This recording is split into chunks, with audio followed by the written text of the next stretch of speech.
Assalamualaikum warahmatullahi wabarakatuh. We are from Group 4, and today we are going to explain about Nokia's failure era in the digital economy. So first, here are our members. Our overview are first introduction, and then there's literature review, analysis, discussion, conclusion, and recommendation. So first, our objectives are strategic decision. So why did Nokia take so long to enter the smartphone market again, despite their position was not that low yet? And what were the outcomes of the partnership between Nokia and Microsoft? The second one is dynamic market. So how did competitors such as Apple and Samsung outdo Nokia? And how did changing their consumer demand for innovation and design influences Nokia's market position? The third one is leadership issues. How did the leadership in Nokia play a role in Nokia's inability to adapt to the rapid smartphones revolution? And what major decisions have they made in their downfall, which caused Nokia's rank to go so low? The fourth one is adaptability and innovation. How well or badly did Nokia anticipate and respond to industry disruptions and technological trends? Also, did Nokia ever make an innovative strategy which aligned with the rapid technology change? Last but not least, 5 consumer perceptions and branding. How did Nokia's perception change from the rise of smartphones, and what influenced this change? What marketing strategies did Nokia adapt, and was it effective? So in the introduction, let's get to know more about what Nokia is. Nokia was known for being the most innovative global company in the mobile phone industry back in the early 2000s. However, ever since Samsung and Apple came into the market and introduced a new engineering software platform like the iOS and Android, Nokia had to face being left out with their old Symbian system and the inability to compete with them. And also with the rapid change in advancement in technology and the exposure to the digital economy, Nokia was also met with challenges and was very exposed to many vulnerabilities. For example, like their partnership with Microsoft brought so many poor strategic decisions and dissatisfaction internally, which hastens the decline. So how did Nokia actually started? What was their history? Nokia originated in 1865 in Espoo, Finland. Their first focus was mainly in production of pulp, paper, and cables. But by the early 20th centuries, they had moved towards more of a telecommunication company. And by around 1963, they kind of re-established themselves as a technology company and made that their core business area that they want to focus on. And they actually created the first wireless communication unit that would result in the first digital telephone exchanges in Finland. And that was actually the start of Nokia's taking the mantle of communication technologies. Nokia rose to dominate of the global phone market during the 1990s, but sold most of their devices and services to Microsoft in 2014, marking their officially ending their phone era. Currently, right now, Nokia is actually focusing on 5G, IoT, and cloud solution and finding relevance in the telecommunication industry again in a very highly competitive environment. Next, we have the company overview. So the full name of Nokia is Nokia Corporation. Their current CEO is Pekka Lundmark. Their company form is Public Limited Company. And their headquarters address is in Kakari 7, Espoo, Finland. And currently their products and services and the business area that they're focusing on is telecommunications, technology development, and information technology. Next, we have the corporate governance framework. So this framework ensures that they have an effective oversight, accountability, and transparency throughout their whole operations. And this structure is actually divided among their shareholders, such as the board of directors and Nokia's group leadership team.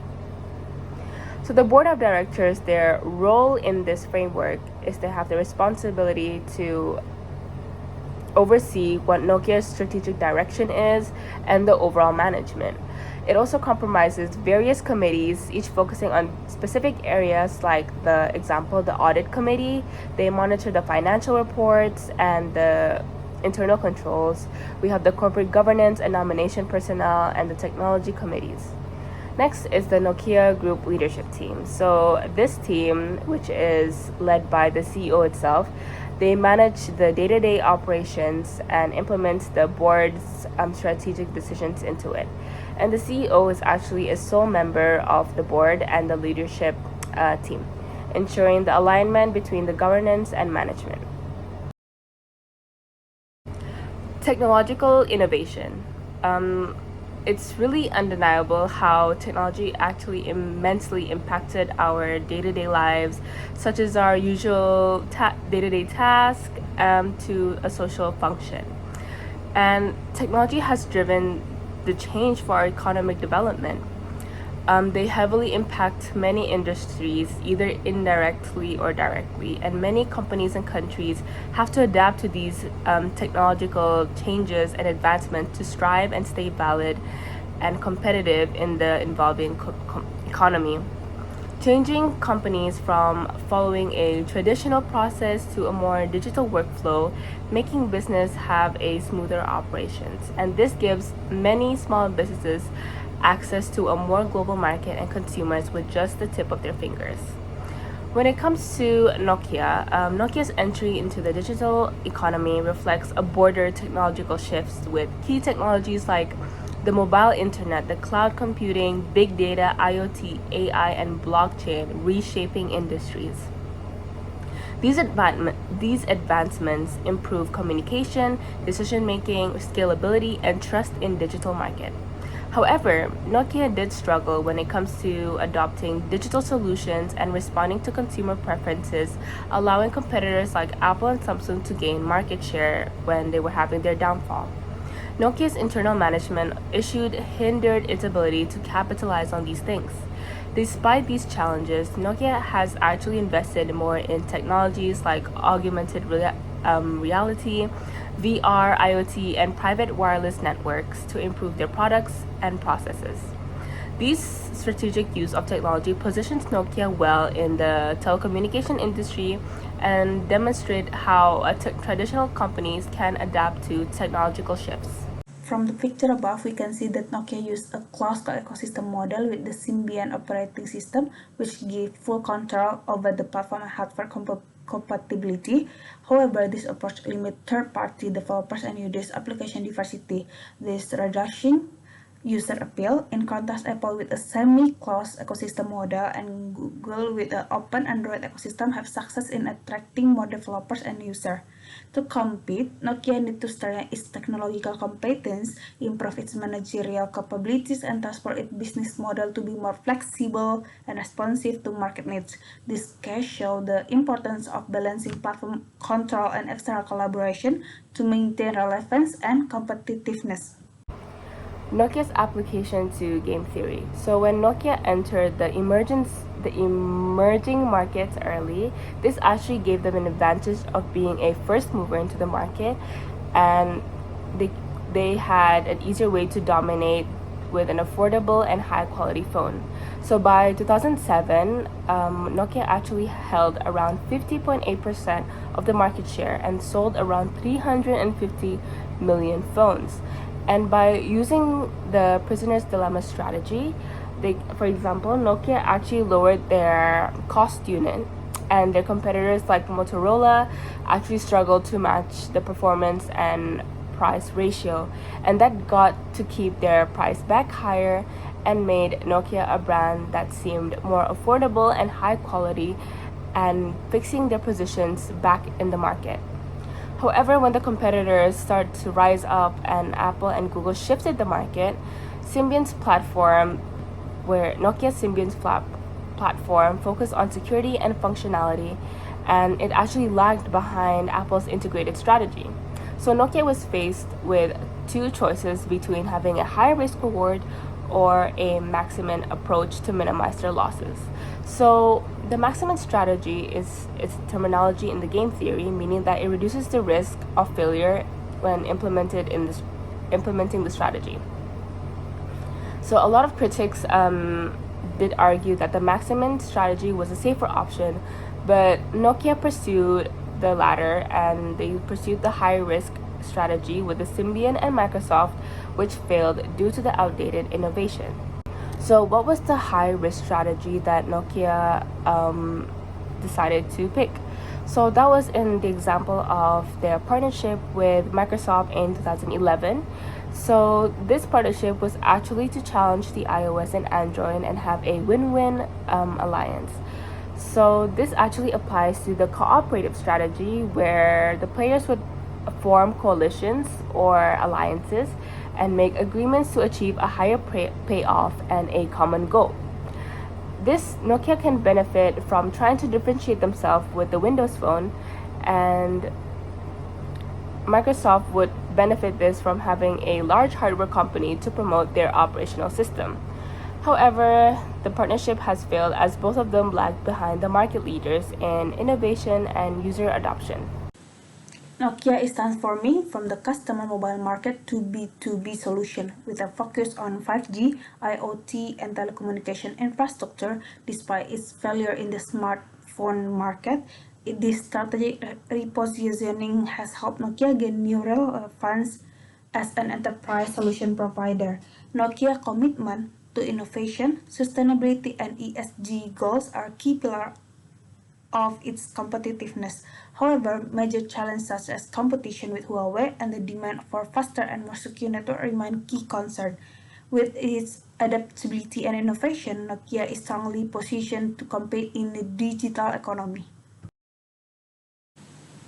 In its heyday, Nokia implemented pricing strategies such as price skimming and premium pricing across various market segments. However, its failure to innovate left Nokia struggling to compete with digital native competitors such as Apple. Apple outperformed Nokia with premium pricing, exclusive marketing, and consistent product innovation. Tactics such as psychological pricing also help Apple build a high value perception for customers. This case highlights the importance of innovation, effective pricing strategy, and product differentiation in a competitive technology market. So now we are going to search, matching, and network effect. Search and matching system help users find relevant apps, services, and products that make them vital in the smartphone market. However, Nokia itself still struggled to establish effective system impacting its competitiveness, like Nokia's platforms such as Symbian OS and Windows Phone. And for the Symbian OS, it still has poor app store design, leading to a frustrating user experience and also limits the developer support and monetization opportunities, resulting in a lack of apps. And for the Windows Phone, it's kind of more user friendly store design but limited app selection compared to Google and Apple. And also it's because of late market entry and missing popular apps, leading to user dissatisfaction. Next, competitive comparison. Apple and Google both use sophisticated search and recommendation algorithm, creating seamless user experience, like Google, who use open sources platform that attract many developers, creating and contributing to a large app library. However, Nokia lack of these systems, making its platform less competitive. For the platform and network effects, there are developer and consumer challenges and fragmented ecosystem. And for the developer and consumer challenges itself, Nokia still struggled to attract developers due to limited user base and poor support. And also a smaller app library discouraged user, creating a vicious cycle that weakened Nokia's position. And for the fragmented ecosystem, unlike Apple's integrated ecosystem, Nokia disjointed approach failed to create strong customer loyalty.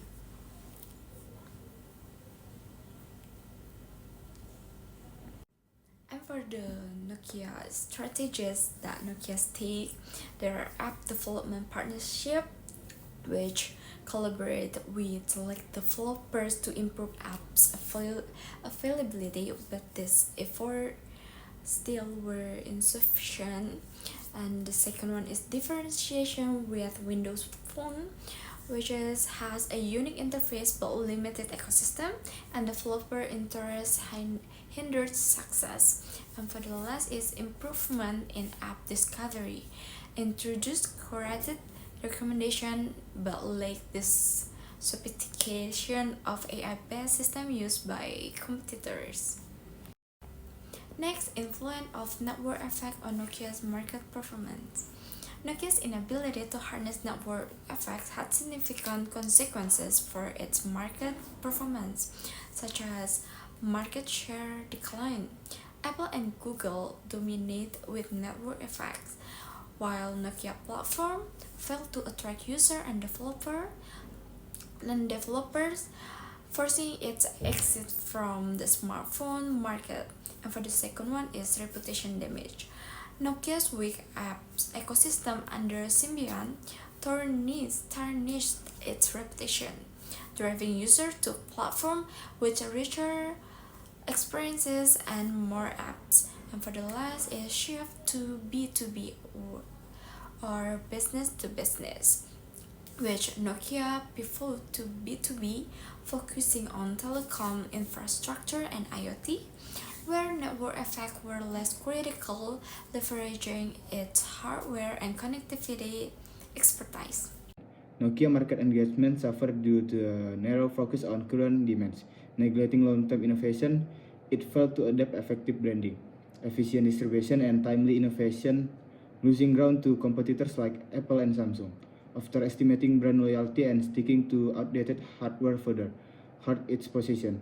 After shifting to B2B markets, Nokia improved digital media use, focusing on 5G and IoT, but still needs to enhance its digital marketing strategies and customer engagement. And next is global digital trend and transformation. Nokia failed to adapt to digital trends. It relies on the outdated Symbian OS and delayed entry into the smartphone market, left it unable to compete with Apple and Android. Leadership missteps and regret corporate culture further hindered its ability to innovate and respond to customer demands. However, Nokia focused on B2B solutions that emphasize 5G, IoT, and cloud technologies, aiming to lead in telecom infrastructure while prioritizing sustainability and inclusivity. Labor relations within the company. So Nokia's strategic missteps actually led to a massive layoff, starting with over around 6,000 jobs getting cut off in 2011 and after their failed partnership with Microsoft. However, before this downfall, Nokia actually had a very strong corporate culture, and the work environment was actually glistening around collaboration, innovation, and a lot of their employees were actually very satisfied. They offered many programs such as listening to you and pay for performance. However, in 2012, when the decline started depleting, layoff actually increased to around 10,000, and facilities like in Finland, Germany, and Canada started to close because they wanted to aim to save around 1.6 billion euros in 2013. And this caused many dissatisfaction between in their employees, and they call it that Nokia made a lot of poor leadership and strategic missteps. And they also blamed in Nokia's failure to adapt to the digital economy. Labor unions, especially in Finland and India, criticized the company for abandoning their workers and focusing too much on their shareholders. The loss of morale and skilled talent led employees to seek better opportunities with competitors like Apple and Samsung. However, despite these challenges, Nokia started shifting their focus in digital technologies, and they started offering training programs and welfare initiatives to rebuild that trust and adapt its workforce for roles in 4G, 5G, and cloud computing. Today, Nokia collaborates closely with their labor unions and emphasizes employee development to support its transformation. Next, a lesson from Nokia's experience. So Nokia's decline offers crucial insight into surviving in the digital era. Its failure to build a user-friendly ecosystem and adapt AI technologies early on left it vulnerable to competitors like Apple and Google. Nokia close approach limited collaboration opportunities, whereas open sources platform like Android through partnerships. Despite its smartphone struggles, Nokia successfully pivoted to B2B or business to business solutions, focusing on telecom infrastructure, and IoT. The key takeaway are the importance of rapid innovation, embracing new technologies, and fostering collaboration and adapting quickly to shifting market needs to maintain relevance and growth. So the next thing is success or failure, a tale of digital innovation. So Nokia rose prominence in the 1990s, driven by a clear mission and global expansion. However, after achieving a dominance in the mobile phone market, it struggled to adapt to smartphone revolution. The iPhone's launch in 2007 highlighted Nokia's failure to embrace user-friendly features and modern software ecosystems. Despite strong early market shares, Nokia's reliance on the outdated Symbian OS and slow innovation caused its decline. Leadership changes and a rigid corporate structure further hindered flexibility. In 2013, Nokia was sold to Microsoft, but its failure to evolve in the smartphone market sealed its fall from dominance. So our group's analysis of Nokia's strategic decision and market challenges are Nokia's decline was caused by delays in entering the smartphone market, overconfidence in its Symbian OS, and a failed partnership with Microsoft. So the company failed to adapt to the shift toward touchscreen smartphones and app ecosystem, leaving competitors like Apple and Samsung in control. Leadership challenges, slow decision making, and outdated design worsened their situation. So despite these setbacks, Nokia rebounded by focusing on B2B solution, showing that companies can recover by adapting to new opportunities and leveraging their core strength. Okay, for the conclusion, Nokia, once a leader in mobile phones, failed to maintain its market position due to delayed response to technological and market change. Over reliance on the outdated Symbian OS and a poorly executed partnership with Microsoft left Nokia unable to compete with Apple and Samsung, whose innovations aligned better with consumer needs. Weak leadership, characterized by slow decision making and a lack of strategic vision, further hindered Nokia's ability to adapt. Consumers began to view the brand as outdated, as Nokia's marketing and innovation strategies failed to keep pace with industry trends.